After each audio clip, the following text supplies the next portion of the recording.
Hello students, good morning. Today we will see societal impacts, digital footprint, data protection, chapter number 9 in Python IP class. So in this chapter we will learn about uses of internet and cybercrime and other functions of internet. So first of all, what is digital footprints? First of all we will हम लोग यहाँ पर check करेंगे societal impacts part 1। इसमें हम देखेंगे what is digital footprint. The mean of digital footprint is that is left behind when user have online. There are two types of digital footprint which are active and passive. There are two types of digital footprint which are active और passive. For example, suppose हम लोग जब कहीं पर भी चलते हैं तो हमारे पैरों के निशान वहाँ पर पीछे छूट जाते हैं। सिमिलरली ऑन इंटरनेट जब भी हम कोई टास्क परफॉर्म करते हैं या कोई भी साइट पे जाते हैं या कोई भी और ट्रांजेक्शन या कुछ भी हम परफॉर्म करते हैं तो हमारा एक डिजिटल फुटप्रिंट वहाँ पर रिकॉर्ड हो जाता है। ये रिकॉर्ड जो है एक्टिवली भी रिकॉर्ड होता है और पैसिवली भी रिकॉर्ड होता है। इस केस में यहाँ पर हम देखेंगे digital footprint is the data that is left behind when user have been online. There are two types of digital footprint which are active and passive. First of all, digital footprint क्या होता है कि हम लोगों का जो भी record है वो इंटरनेट पे कहीं ना कहीं शो होता है और ये इम्पॉसिबल है कि हमारा जो फुटप्रिंट है वो कहीं पर भी रिकॉर्ड ना हो, ऐसा इम्पॉसिबल है इंटरनेट के ऊपर। और इन्हीं फुटप्रिंट की मदद से हम लोग जो है जो भी हमारा रिकॉर्ड है उसको ट्रेस कर सकते हैं या हमारे जो भी हमने क्या किया है नेट के ऊपर वो सारी चीज़ें हम लोग पकड़ सकते हैं। तो यहाँ पर हम देखेंगे digital footprint is the data that is left behind when user have been online. There are two types of digital footprint which are active and passive. Active footprint यानी कि आप खुद अपनी मर्जी से अपना निशान छोड़ के जाएंगे नेट के ऊपर। फॉर एग्जाम्पल सोशल मीडिया पे आपने अपने पिक्चर्स अपलोड किए हैं, ठीक है, आपने लॉगिन किया है, आपने मैसेज उसमें डाले हैं, ठीक है, तो ये एक्टिवली आपको पता है कि आप वहाँ पर प्रेजेंट हैं, आप अपना जो निशान या अपनी प्रेजेंस वहाँ पर आप रिकॉर्ड करवा रहे हैं, ठीक है। तो in active digital footprint is where the user have deliberately shared information about themselves either by using social media site और यूजिंग वेबसाइट। आप किसी भी वेबसाइट पे कोई फॉर्म फिलअप कर रहे हैं या किसी सोशल मीडिया में कोई अकाउंट बना रहे हैं, कोई अकाउंट के अंदर कोई फोटो आपने अपलोड किया है या कोई ईमेल आईडी आपने नई जनरेट की है, तो ये सारे केसेस जितने भी आपने जो भी काम किया है वो सारी चीज़ें आपका डिजिटल फुटप्रिंट है और वो इंटरनेट पे रिकॉर्ड हो जाता है। नेक्स्ट है पैसिव डिजिटल फुटप्रिंट। यहाँ पर यूज़र को पता नहीं होता है कि उसकी इंफॉर्मेशन कोई रिकॉर्ड कर रहा है, नेट पर के वो चीज़ें आपकी रिकॉर्ड हो रही है, ठीक है। Passive digital footprint is made when information collected from the user without person knowing this is happening. For example, आपकी लोकेशन, आप कहाँ से इंटरनेट एक्सेस कर रहे हैं, कहाँ पर बैठे हैं, वो लोकेशन ऑटोमेटिक एक्सेस हो गई, ठीक है, आपको पता भी नहीं। आपका यूज़र नेम और पासवर्ड वो कुकीज़ के अंदर अपने आप जाकर के स्टोर हो रहा है, ठीक है, आप कौन सी साइट चला रहे हैं वो कुकीज़ में जाके स्टोर हो रहा है। ये पैसिवली आपको पता नहीं है, आपको लग रहा है मैं ब्राउज़र पे अपना नेट ब्राउज कर रहा हूँ और ये चीज़ें जो है ये सभी बैकग्राउंड में आपको बिना बताए रिकॉर्ड की जा रही है। तो इसी का जो बेनिफिट होता है वो हैकर्स लोग उठाते हैं, ठीक है। नेक्स्ट हम देखेंगे एक्टिव डिजिटल फुटप्रिंट्स के कुछ एग्जाम्पल। पोस्टिंग, इंस्टाग्राम पे आपने कोई पोस्ट किया है, फेसबुक पे, ट्विटर पे या किसी अदर सोशल मीडिया प्लेटफॉर्म पे आप कुछ भी डाटा जो है आपका फोटो, पिक्चर, मैसेज कुछ भी आप अपलोड करते हैं। सेकंड, ऑनलाइन फॉर्म आप फिलअप करते हैं तो वहाँ पर आपको साइन अप करने के लिए ऑप्शन मिलता है, तो आप ईमेल के थ्रू साइन अप करते हैं, आपको ईमेल रिसीव होते हैं वहाँ से आपके इन्फॉर्मेशन के अकॉर्डिंग।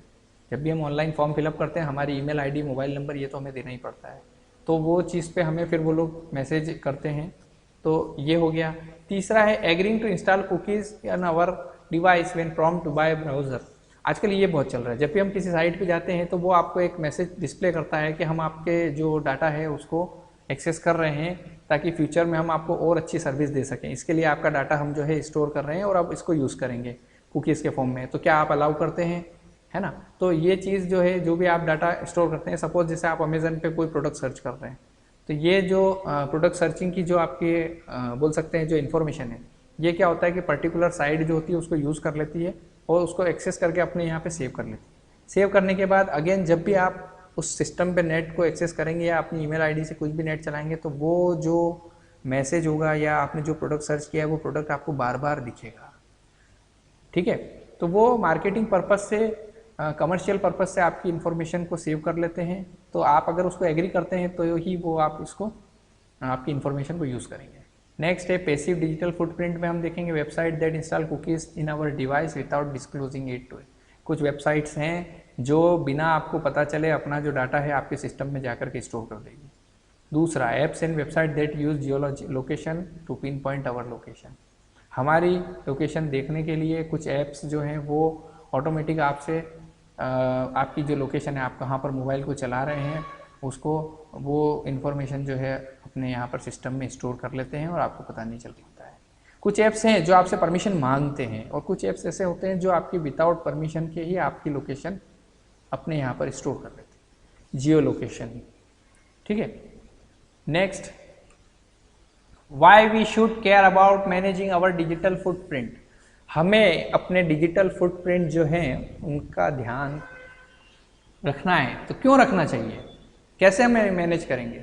सबसे पहले फॉलोइंग 4 रीज़न है टू प्रोटेक्ट आवर रेपुटेशन। हर इंसान की दुनिया में एक रेपुटेशन है, ठीक है, वो 2 चेहरे लेके चलता है ना। तो फर्स्ट में उसकी जो रेपुटेशन है वो, और उसके बाद में वो नेट पे क्या कर रहा है वो उसका डिजिटल फुटप्रिंट है। तो अगर सपोज करो दोनों personal life professional life mix हो गई तो बहुत प्रॉब्लम हो सकती है। इसलिए यहाँ पर हमें ये केयर करना चाहिए कि इंटरनेट पे हमें कोई भी साइट को ब्राउज करते समय ये बहुत ध्यान रखना है कि कहीं वो हमारा रिकॉर्ड स्टोर तो नहीं कर रहा है। तो to protect our reputation, digital footprint को हमें या तो मिटा देना है या फिर जो है अगर वो रिकॉर्ड हो रहा है तो सही रिकॉर्ड हो। Next, to make safe personal information. हमारी पूरी पर्सनल इन्फॉर्मेशन जो है हमें उसी साइट पर देना है जो सेफ है और जो हमारे लिए बहुत ज़रूरी है। अदरवाइज जो आपके इंटरटेनमेंट पर्पस के लिए अगर आपसे रजिस्ट्रेशन मांग रहा है तो आप वहाँ पर कोई भी दूसरा रजिस्ट्रेशन आप कर दीजिए। ओरिजिनली अगर आप रजिस्टर करते हैं तो हो सकता है आपके फुटप्रिंट जो है डिजिटल फुटप्रिंट या आपका डाटा उसका मिसयूज हो जाए। Third is to prevent financial loss. आपके बैंक के पासवर्ड और यूज़र नेम साइट पे स्टोर है और कुकीज़ में जाकर के हैकर ने वो सारी चीज़ें निकाल ली, कॉपी कर ली, तो आपको फाइनेंशियल लॉस हो सकता है। Next, to preserve our freedom. कुछ लोग हैं जो आपको ब्लैकमेल भी करेंगे कि आपने जो भी डाटा सर्व किया है, ठीक है, उसको लेकर के आपके डाटा को कॉपी करेंगे और आपको ब्लैकमेल भी कर सकते हैं। तो इससे प्रोटेक्ट करने के लिए हमें अपने सिक्योरिटी को बढ़ाना है। Next, risk due to digital footprint. Digital footprint की रिस्क क्या है? रिस्क ये है privacy issue, obviously identity theft, आपकी आइडेंटिटी कोई भी चोरी करेगा, स्कैम हो जाएंगे आपके साथ। दूसरा, फेक वेबसाइट्स जो कैशबैक के लिए आपका डाटा लेती है, थोड़ा सा कैशबैक देती है लेकिन आपका डेटा हमेशा के लिए उनके पास स्टोर हो गया। तो इस केस इन चीज़ों से हमें बचना है, कहीं पर भी अपने डिजिटल फुटप्रिंट नहीं छोड़ना है, इसका आप विशेष रूप से ध्यान रखें। Next, how to manage digital footprint. तो आखिर कैसे मैनेज करें डिजिटल फुटप्रिंट? ये सब प्रॉब्लम है। नेट तो हम चलाएंगे ही सही, ठीक है, वेबसाइट भी ब्राउज करेंगे, कुकीज़ भी स्टोर होगी, सब कुछ है, फिर कैसे हम मैनेज करें? Internet into several search engine. Manage करना है कि आपने जो रिकॉर्ड है ना, तो आप अपना पहले तो सर्च इंजन, किसी भी सर्च इंजन, अलग अलग सर्च इंजन पे जाके अपना नाम स्टोर डाल करके चेक करें आपका नाम, और अगर आपका फोटो आ रहा है दैट मीन्स आपकी इन्फॉर्मेशन डेफिनेटली कॉपी हो चुकी है, तो इनको आप वहाँ से मिटाइए। नेक्स्ट है double check privacy setting but don't trust them. Privacy setting को आप बार बार चेक करें लेकिन आप उस पर विश्वास न करें। कुछ लोग होते हैं ना, जैसे आपका क्रेडिट कार्ड का या डेबिट कार्ड का पासवर्ड आपसे मांग रहे हैं, है ना, उसके बाद में एक साइड में मैसेज आता है don't worry we don't store your password, है ना, it's for only verification purpose. इस टाइप का है तो हम लोग क्या सोचते हैं, अरे हाँ बोला है, लेकिन ज़रूरी थोड़ी जो बोला है वो सही है, अगर यूज़ कर लिया तो इस टाइप का जो रिस्क है वो आप कभी ना उठाएं। नेक्स्ट, आपका जो पासवर्ड है वो स्ट्रांग होना चाहिए। कुछ लोग क्या करते हैं, पासवर्ड में सबसे बड़ी गलती करते हैं। सबसे बड़ी गलती दैट मीन्स अपना डेट ऑफ बर्थ, अपना नेम, ठीक है, अपने फादर मदर का नाम, अपना पैन कार्ड नंबर, है ना, ये सारी चीज़ें जो है हमें नहीं करना है। हमें अपना पासवर्ड स्ट्रांग रखना है। That means alpha numeric character में हमारा पासवर्ड होना चाहिए, स्ट्रांग पासवर्ड होना चाहिए, जैसे कि उसमें अल्फ़ाबेट्स भी हों, नंबर्स भी हों और कोई सिंबल्स भी होने चाहिए, हैश है, @ है, कुछ भी ऐसे सिंबल्स भी होना चाहिए। तो वो जो पासवर्ड होगा वो स्ट्रांग होगा। उसको हैकर को उस पासवर्ड को क्रैक करने में सालों लग जाएंगे, ठीक है। और अगर सिंपल पासवर्ड होगा just like mobile number, date of birth, PAN card number, bank account number, भाई का नाम, मम्मी का नाम, घर का नाम, हमारा नाम, स्कूल का नाम, ये सब चीज़ें इजीली हैक हो जाती है। तो इस तरह की चीज़ें करने से बचें। नेक्स्ट है keep all our software up to date. Time to time अपने सिस्टम के सॉफ्टवेयर्स को अपडेट करते रहिए। वो चाहे एंटीवायरस हो या किसी भी टाइप का अपडेट अगर आपके मोबाइल में या कंप्यूटर में आ रहा है तो उसे अपडेट ज़रूर करें। मैंने ये देखा है बहुत सारे लोग जो हैं वो अपने मोबाइल में भी अपडेट के नोटिफिकेशन आते हैं लेकिन उनको इग्नोर करके मोबाइल को यूज़ करते रहते हैं। अपडेट करना चाहिए भाई, बहुत अच्छा रहता है सिस्टम के लिए। एक्चुअली उसका पर्पस क्या होता है कि जो अपडेट होता है वो लेटेस्ट में इंटरनेट पे अभी क्या चल रहा है, कैसे से हम अपने सॉफ्टवेयर को सिक्योर करें, उससे रिलेटेड कोडिंग्स होती है, वो हमारे सिस्टम में जा कर के पुराने सॉफ्टवेयर को अपडेट करते हैं। नए फीचर्स भी हमें मिल जाते हैं अपडेट के अंदर और यहाँ पर आपको जो है जो आपका सॉफ्टवेयर है वो ज़्यादा स्टेबल हो जाएगा पुराने के मुकाबले, ठीक है। तो यहाँ पर हमें टाइम टू टाइम अपने सिस्टम की सेटिंग्स को अपडेट करते रहना चाहिए। Review our mobile use, delete useless files times. जो ऐप यूज़ नहीं आ रहे हैं, काफ़ी टाइम से आपने यूज़ नहीं किए हैं लेकिन मोबाइल में पड़े हैं, इंस्टॉल्ड हैं, हटा दीजिए। दूसरा, जब हमें ज़रूरत पड़ेगी तो फिर इंस्टॉल कर लेंगे लेकिन अभी हटा दीजिए, क्योंकि हमने अगर 1 साल से या 1 महीने से कोई ऐप यूज़ नहीं किया है तो वो जस्ट एक मेमोरी या मोबाइल को स्लो डाउन ही कर रहा है और कुछ भी नहीं कर रहा है। टेम्परेरी फाइल्स जितनी भी है वो डिलीट करते रहिए क्लीनर की मदद से, है ना। आजकल तो इनबिल्ट हर एक मोबाइल में क्लीनर ऐप भी आ रहे हैं, यूटिलिटी ऐप्स जो हैं वो मोबाइल की स्पीड को बूस्टअप कर रहे हैं, तो इसका आप लोग ध्यान रखिएगा। नेक्स्ट है हमारा नेट और कम्युनिकेशन एटिक्विटीज़। क्या करना चाहिए क्या नहीं करना चाहिए इंटरनेट के ऊपर, देखते हैं। डू में हम देखेंगे 2 section, keep messages and post brief.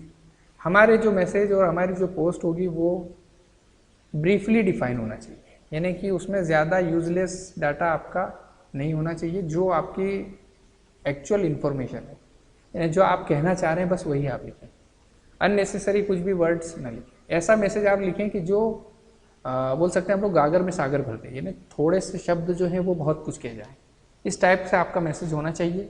दूसरा, यूज डिस्क्रिप्शन डिक्रिएशन, ठीक है ना, डिस्क्रिप्शन।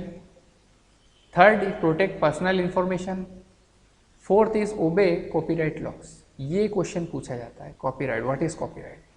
तो कॉपीराइट लॉस जो है उन्हें हमें फॉलो करना चाहिए। दैट मीन्स किसी और का कोई कंटेंट है उसे हम आप कॉपी ना करें और उस पर अपना नाम लगा करके उसको डिस्प्ले ना करें, अदरवाइज कॉपीराइट के क्लेम के तहत हमें फ़ाइन लग सकता है, हमें पनिशमेंट भी मिल सकता है। तो ये चीज़ हमें ध्यान रखना है। जैसे यूट्यूब पे बहुत सारे लोग यही चीज़ करते हैं, क्या करते हैं कि कॉपी कर लेते हैं और उसके बाद अपना नाम लगा करके एडिट करके उसको डिस्प्ले करते हैं। थोड़े टाइम अच्छे व्यूज़ मिलते हैं, सब कुछ है, लेकिन बाद में फिर क्या होता है, जो उसका ओरिजिनल यूज़र होता है वो क्लेम कर देता है और फिर हमारा जो चैनल होता है वो बंद हो जाता है। सिमिलरली फेसबुक पे भी इस टाइप की चीज़ें ना करें, दूसरों की मदद करें। नेक्स्ट है रिस्पेक्ट अदर पीपल प्राइवेसी। दूसरों की प्राइवेसी की आप क्या करें, रिस्पेक्ट करें। फॉर एग्जाम्पल, यहाँ पर एक बहुत बड़ी गलती है, मैं देखता हूँ लोगों में, कोई भी बंदा अगर अपना ईमेल आईडी एंटर कर रहा है और उसके बाद जब पासवर्ड सेक्शन में जाता है तो वो उसके पास में खड़ा हुआ व्यक्ति उसके पासवर्ड को इतना गौर से देखने की कोशिश करता है कि इसका पासवर्ड क्या है। ऐसा बिल्कुल भी ना करें। एटीएम में अगर आप जा रहे हैं तो आपके पास वाला बंदा जो है वो आपके एटीएम कार्ड का पासवर्ड चेक कर रहा है, देखने की कोशिश कर रहा है। इस तरह की हरकत बिल्कुल ना करें। दूसरों की प्राइवेसी की आप रिस्पेक्ट करें, अदरवाइज अगर आप ही ऐसा करेंगे तो आपके साथ भी ऐसा हो सकता है। तो हमें ये चीज़ ध्यान रखना है कि किसी का भी पासवर्ड हमें नहीं देखना है। आप जैसे ही अगर उसका ईमेल आईडी एंटर हुआ, पासवर्ड एंटर करने के लिए वो जाता है, तो आप अपना मुंह कहीं भी दूसरी तरफ घुमा लीजिए। ठीक है। नेक्स्ट है वेरीफाई फैक्ट बिफोर रीपोस्टिंग। कोई भी चीज़ अगर आप पोस्ट कर रहे हैं व्हाट्सएप पे, फेसबुक पे, तो पहले उसको वेरीफाई करें। अननेसेसरी आप किसी भी चीज़ को फॉरवर्ड नहीं करेंगे। हो सकता है वो चीज़ गलत हो, उससे बहुत ज़्यादा नुकसान हो सकता है। ठीक है। बहुत सारे लोग क्या करते हैं, बहुत पुराने वीडियोज़ हैं उन्हें फॉरवर्ड कर देते हैं नया बता के, और कई बार बहुत सारी जान माल की हानि हो जाती है, बहुत सारा नुकसान हो जाता है और आप लोगों के ऊपर ब्लेम आ जाता है कहीं। इस टाइप की पोस्ट जो है वो ना करें, पहले वेरीफाई करें क्या ये सच में है, और अगर हमारे पास टाइम नहीं है कि हम वेरीफाई करने जाएं तो आप उसे पोस्ट भी ना करें। ठीक है। नेक्स्ट है check message and respond promptly. Messages को आप रेगुलरली चेक करें और उन्हें रिस्पॉन्ड करें। नेक्स्ट है thanks other who help you online, और जो आपकी ऑनलाइन मदद करते हैं। फॉर एग्जांपल कोई भी आपका सपोर्ट है या कोई ऑनलाइन आपको सपोर्ट करके आपकी मदद कर रहा है, कहीं पर किसी फंक्शन में आप रह गए हैं, तो आप उन्हें थैंक्स करें। अब क्या नहीं करें, posting inflammatory offensive comments shout. कोई भी ऑफेंसिव कमेंट्स, किसी भी प्रकार का गलत कोई पोस्ट आप नेट पे ऊपर शेयर ना करें। दूसरा, इंटरनेट ट्रोलर्स को रिस्पॉन्ड कभी ना करें। कोई भी आपको कैशबैक के लिए या आपकी इन्फॉर्मेशन मांग रहा है तो उन्हें बिल्कुल भी आप रिस्पॉन्ड ना करें। Post private embarrassing images comments. ठीक है। और किसी भी इमेज या कमेंट को अगर आप किसी को कर रहे हैं तो आप उन्हें प्राइवेटली करें, है ना। कई बार हम लोगों ने देखा है व्हाट्सएप के ग्रुप्स वगैरह में बहुत सारे लोग पर्सनल चैटिंग करने लग जाते हैं, तो ये चीज़ बिल्कुल ना करें। आपको अगर चैटिंग उनके साथ करना है तो आप उन्हें प्राइवेटली रिस्पॉन्ड करें। Next, name call expensive offensive opinion. किसी भी ओपिनियन को देने से बचें। कोई भी ऐसा ऑफेंसिव जैसे गवर्नमेंट के खिलाफ है या किसी भी टाइप का कोई ऑफेंसिव कमेंट है उसको देने से बचें, ऐसा ना करें। एक्सक्लूड पीपल और टॉक बिहाइंड देयर बैक्स, और पीपल्स के सामने और पीछे से बिल्कुल भी उनके बात ना करें। ठीक है। इस टाइप के लोगों को आप एक्सक्लूड करें जो आपके पीछे कुछ और हैं और आपके सामने कुछ और है। नेक्स्ट है जैसे सोशल मीडिया पर होता है, कई बार क्या होता है कि हम लोगों के लिए जैसे कोई सिंपैथी शो करता है कि हाँ मैं आपसे बहुत सिंपथाइज हूँ और मैं चाह रहा हूँ, तो आप क्या करते हैं उस पर विश्वास करके अपना सारा डेटा उसको दे देते हैं या अपनी प्रॉब्लम उसको बताते हैं। नेक्स्ट टाइम क्या करता है, फिर वो उसी चीज़ को क्या करता है अदर वे में कहीं और पोस्ट करके वो उसका मिसयूज़ करता है। तो इस टाइप के लोगों से बचें। एकदम से आप किसी पे बिलीव ना करें। Stick to the topic. अब हम जो हमारा मेन टॉपिक है, जिस चीज़ पे आप नेट पे गए हैं उस टॉपिक की तरफ आप मुड़े रहें। कई बार हम लोगों ने ऐसा देखा है कि हम लोग जो सर्च करने जाते हैं वो तो कहीं और रह जाती है और हम लोग कहीं और ही चले जाते हैं। तो नेट के ऊपर आप ये चीज़ ध्यान रखें कि अपना जो टॉपिक है या जो इन्फॉर्मेशन आप चाहते हैं उसी को आप सर्च करें, अपने दिमाग में उसे बिल्कुल फोकस रखें। सबसे पहली चीज़ वही करें। फिर नेक्स्ट है how we can protect our personal data online. कैसे हम लोग अपना डाटा ऑनलाइन प्रोटेक्ट करें, तो सबसे पहले डाटा इंक्रिप्शन करें। ठीक है। डेटा इंक्रिप्शन के बहुत सारे सॉफ्टवेयर अवेलेबल हैं, उसके थ्रू आप अपने जो डाटा है उसको इंक्रिप्ट फॉर्म में इंसर्ट करें। पासवर्ड प्राइवेटली रखें, कहीं पर भी आप शो ना करें। सोशल नेटवर्किंग साइट पर भी उन्हें शेयर ना करें। बहुत सारे लोग एटीएम कार्ड नंबर है, अकाउंट नंबर है, पैन कार्ड है, आधार कार्ड है, उसका फ़ोटो खींच के सोशल साइट पर अपलोड कर दें। ऐसा बिल्कुल भी ना करें। Security software like antivirus, firewalls use करें। नेक्स्ट है fishing emails. Fishing emails just like जैसे हम लोग फिश को पकड़ते हैं किसी तालाब में, तो उसके लिए पहले हम लोग क्या करते हैं, कांटे में खाना लगा करके उसको डालते हैं, है ना। उसके बाद में वो मछली उस खाने को देख करके आती है और वो उसमें फंस जाती है। सिमिलरली ईमेल्स ऐसे आपके पास आते हैं कि आप लॉटरी जीत चुके हैं, आप जो है आपको इतना कैशबैक मिलेगा, आप यहाँ से शॉपिंग कीजिए आपको इतना कैशबैक मिलेगा, अपना कार्ड SBI कार्ड यूज़ कीजिए आपको ये मिलेगा वो मिलेगा। इस टाइप के जो फिशिंग ईमेल्स हैं जो आपको लालच दे करके आपका मिसयूज़ करने के लिए कोशिश कर रहे हैं, उनका रिस्पॉन्ड बिल्कुल ना करें, अवॉइड करें इन चीज़ को, क्योंकि दुनिया में कुछ भी फ्री नहीं। ठीक है। इसके बाद बी वाइज अबाउट वाईफाई। अगर आप कोई वाईफाई नेटवर्क यूज़ कर रहे हैं तो उस पर आप बैंकिंग ट्रांजेक्शन ना करें। ठीक है। क्योंकि ओपनली जो वाईफाई नेटवर्क होता है वो बहुत ख़तरनाक होता है। कई बार रेलवे स्टेशन पे हम लोगों को फ्री वाईफाई मिलता है, तो हम लोग क्या करते हैं उस वाईफाई को यूज़ करने के चक्कर में अपनी जो पर्सनल ट्रांजेक्शन है वो भी उसके ऊपर कर देते हैं। ऐसे में क्या होता है, फ्री वाईफाई जो होता है वो जनरली हैकर्स की ट्रिक होती है। ठीक है। हैकर्स उन्हीं पे बहुत ज़्यादा नज़र रखते हैं कि यहाँ पर जो भी ट्रांजेक्शन होंगे वो फ्री वाईफाई में पासवर्ड तो होता नहीं, तो वहाँ पर आपके जितने भी डाटा ट्रांसफ़र चल रहा है वो सभी डाटा ट्रांसफ़र हैकर जो होते हैं हैक कर लेते हैं। ये आपको ध्यान रखना है। बी अलर्ट इम्पर्सनेटर्स मतलब जो भी आपके पर्सनस हैं उनके साथ में आप जो भी आपको मेल प्राप्त हो रहे हैं या भी मैसेज प्राप्त हो रहे हैं उनके लिए आप अलर्ट रहें। सेफ्टी डिस्पोज पर्सनल इन्फॉर्मेशन, और अपनी पर्सनल इन्फॉर्मेशन किसी साइट के ऊपर अगर रिक्वायर्ड नहीं है या आपका काम हो चुका है उस साइट से, तो आप अपने इन्फॉर्मेशन जो है वहाँ से हटा लीजिए, उस अकाउंट को रिमूव कर दीजिए या फिर उसे लॉग आउट करके ही फिर आप आगे बढ़ें। बहुत सारे लोग देखा है मैंने, ईमेल आईडीज़ लॉगिन करते हैं उसके बाद में उन्हें लॉग आउट करना भूल जाते हैं, तो वहाँ पर आपकी पर्सनल इन्फॉर्मेशन का मिसयूज़ हो सकता है। नेक्स्ट हम लोग देखेंगे टाइप्स ऑफ प्लेगरिज्म। सबसे पहले तो प्लेगरिज्म होता क्या है, हम बात करते हैं प्लेगरिज्म में। यहाँ पर प्लेगरिज्म का मतलब ये होता है कि आप किसी की इन्फॉर्मेशन जो है कॉपी कर रहे हैं लेकिन उसको पता नहीं। एक बुक हमारा फ्रेंड खरीद के लाया है और हमने क्या किया, उसकी फ़ोटो कॉपी करवाई विदाउट पब्लिशर को पता चले, तो ये एक तरह से प्लेगरिज्म है। तो इस टाइप की हरकतें हमें नहीं करना चाहिए। प्लेगरिज्म जो है यहाँ पर दो टाइप के हैं। फर्स्ट है इंटरनेशनल, कॉपिंग अदर वर्क, किसी के वर्क को कॉपी करना बिना उसकी इन्फॉर्मेशन के, यानी उसे पता ही नहीं है और आपने कॉपी कर लिया। बोरोइंग, बाइंग, असाइनमेंट्स, कुछ असाइनमेंट्स जो हैं आप उन्हें उधार लेते हैं या खरीदते हैं, वो भी नहीं करना चाहिए।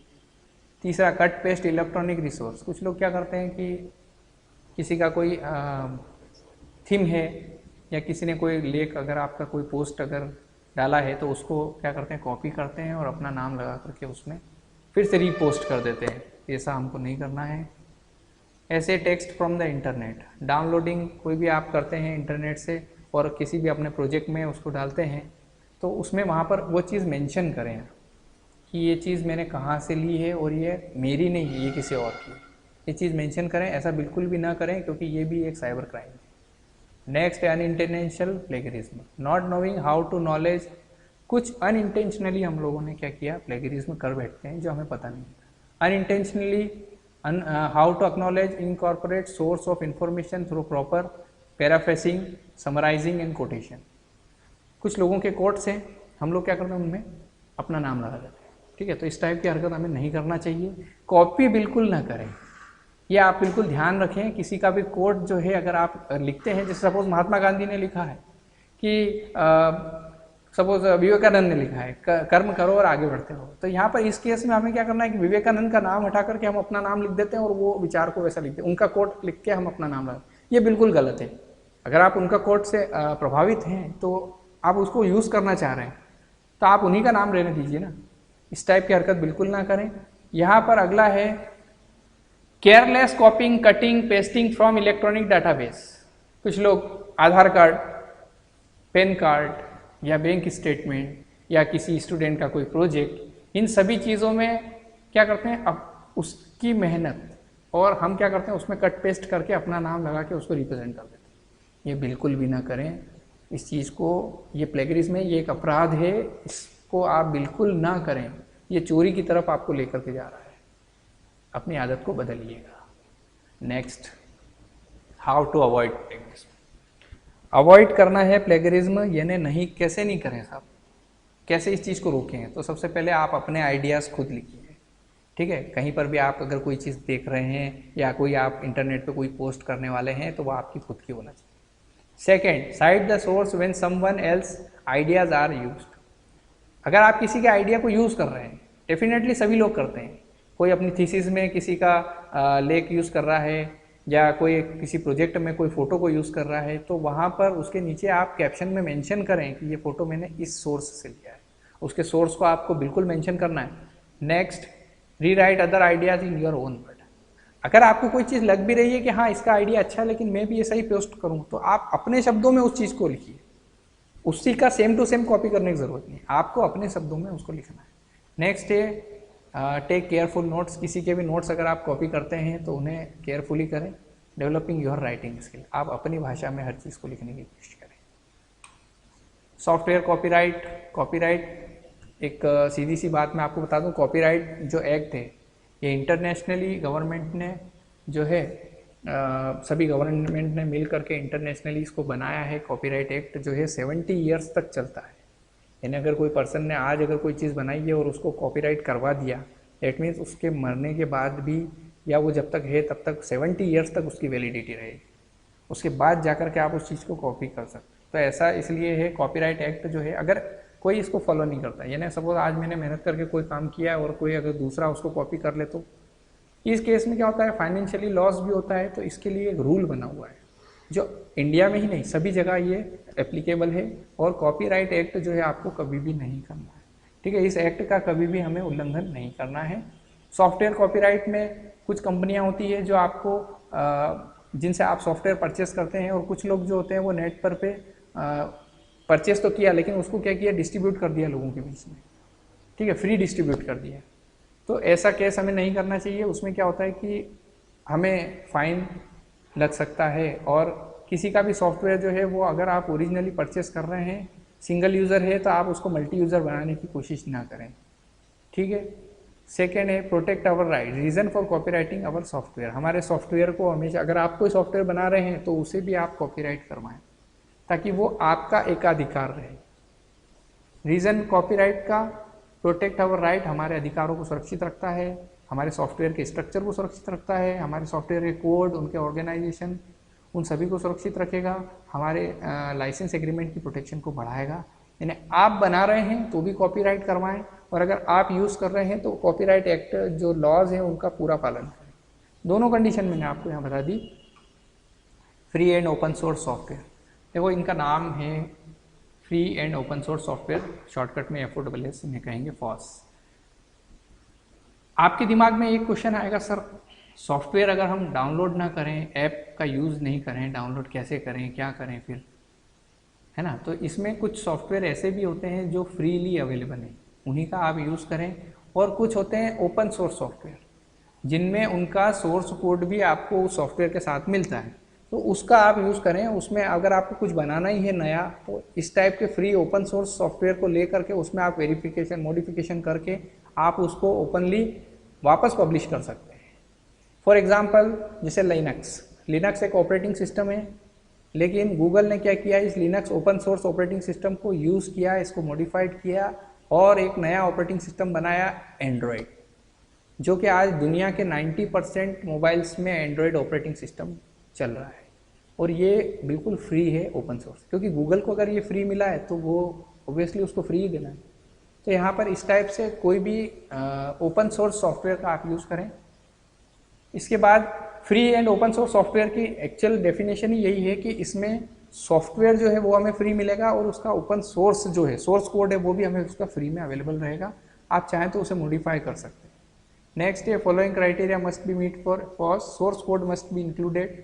कोई सॉफ्टवेयर अगर ओपन सोर्स है तो वो उसके लिए क्या कंडीशन है, तो उसका सोर्स कोड होना चाहिए, और उसे मॉडिफाई करने की आपको अलाउ होना चाहिए, ठीक है। तो ये दोनों कंडीशन आपको ओपन सोर्स सॉफ्टवेयर के लिए फॉलो करना पड़ेगी।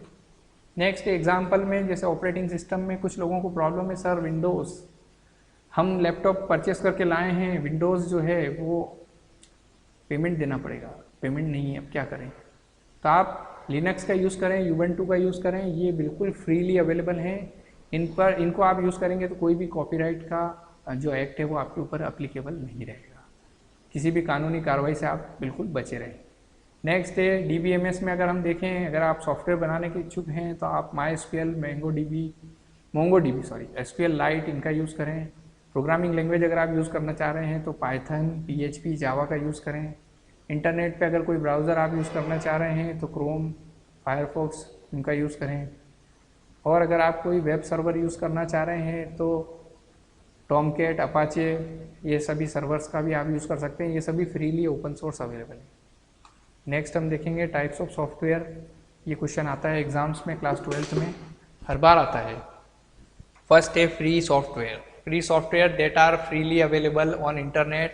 हम लोग इन्हें डाउनलोड करेंगे, यूज़ करेंगे, और इन्हें आप चाहें तो डिस्ट्रीब्यूट भी कर सकते हैं। आपको पूरी फ्रीडम रहेगी, इनके लिए आपको किसी भी प्रकार का कोई कॉस्टिंग नहीं देना पड़ेगा, और ये सभी फ्री सॉफ्टवेयर्स अवेलेबल हैं, लेकिन ये डिपेंड करते हैं कि कौन इन्हें अपलोड कर रहा है। फ्री आपको सर्विस देने के लिए कौन जो है अपलोड कर रहा है उसके ऊपर निर्भर करता है। तो इंटरनेट पे अगर आपको कोई सॉफ्टवेयर चाहिए तो फ्री सॉफ्टवेयर्स करके आप उन्हें डाउनलोड कर सकते हैं, है ना। दूसरा टाइप है सॉफ्टवेयर का ओपन सोर्स सॉफ्टवेयर। यहाँ पर आपको सॉफ्टवेयर भी मिलेगा और उसके साथ में उसका कोड भी मिलेगा कि वो कैसे बनाया गया है, तो उस कोड को आप मॉडिफाई करके आप उस सॉफ्टवेयर में और चेंजेस कर सकते हैं। ओपन सोर्स सॉफ्टवेयर हो गया। नेक्स्ट है उसके बाद में types of software based on use के आधार पे, यूज़ के बेस पे कौन कौन से सॉफ्टवेयर हैं। फर्स्ट है प्रोप्राइटरी सॉफ्टवेयर। ये जो सॉफ्टवेयर हैं ये न तो ओपन होते हैं न ही फ्रीली अवेलेबल। इनके लिए आपको कॉस्टिंग देना पड़ती है और इनका सोर्स कोड फिर भी आपको नहीं देंगे। ये सिर्फ डेवलपर ही इन्हें बनाते हैं, इनमें कोई भी चेंज नहीं कर सकते हैं, ना ही आप इसका कॉपी कर सकते हैं, ना ही कोई इसे डिस्ट्रीब्यूट कर सकते हैं। ये आपको परचेस करना पड़ेंगे, सिंगल यूज़र के लिए रहते हैं, या जो भी आपने लाइसेंस एग्रीमेंट फॉलो किया है, इसको परचेस किया है, तो इस टाइप के सॉफ्टवेयर प्रोप्राइटर सॉफ्टवेयर होते हैं जिनका एक प्रोप्राइटर होता है। ठीक है, इस पर एकाधिकार होता है, मालिकाना हक होता है, बिना उसकी परमिशन के आप इन्हें डिस्ट्रीब्यूट नहीं कर सकते हैं। और अगर आप ऐसा करते हैं तो साइबर क्राइम के तहत आपके ऊपर केस लग सकता है। ठीक है, फिर देखते हैं फ्रीवेयर। फ्रीवेयर सॉफ्टवेयर जो है वे फ्री ऑफ कॉस्ट आपको मिलेंगे और आप इन्हें कॉपी कीजिए, डिस्ट्रीब्यूट कीजिए, लेकिन इनमें कोई भी मॉडिफिकेशन आप नहीं कर पाएंगे, सिर्फ जो दिया है उसी को आप यूज़ कर लीजिए, दैट्स ऑल। नेक्स्ट है शेयरवेयर। ये फ्रीली अवेलेबल है, इन्हें यूज़ करिए, कॉपी करिए, डिस्ट्रीब्यूट करिए, लेकिन एक पर्टिकुलर टाइम तक। ट्रायल पीरियड होता है ना, 15 दिन का, 30 दिन। Trial according to trial period, हमें जितना ट्रायल पीरियड दिया उन्हें यूज़ कर लेते हैं, उसके बाद में वो एक्सपायर हो जाते हैं और उन्हें आप जो है फिर परचेस आपको करना ही पड़ता है। ठीक है, तो नेक्स्ट हम लोग देखेंगे यहाँ पर। अब हमारा जो चैप्टर है वो फिनिश हुआ, social impacts of part 1। IP वालों के लिए ये चैप्टर है और इस चैप्टर में से डेफिनेटली क्वेश्चंस आपको मिलेंगे क्लास 12th में। तो इस चैप्टर को उम्मीद करता हूँ आपको समझ में आया होगा। आप इन्हें जो है एक बार और देख लीजिएगा। इस वीडियो में आपको कहीं कोई डाउट हो तो कमेंट सेक्शन में आप जा कर के पूछ सकते हैं। धन्यवाद, नमस्कार।